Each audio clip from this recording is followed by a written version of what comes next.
To use the washing machine, put all your clothes in the drum, then detergent, close it, and select the type of wash.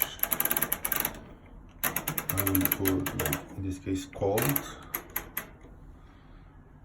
and simply pull softly, and that's it.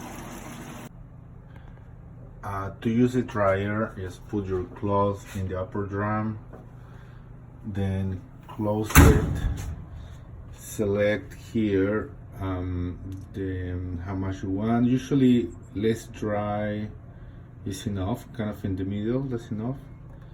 And then switch this to on, like this, slowly. That's it.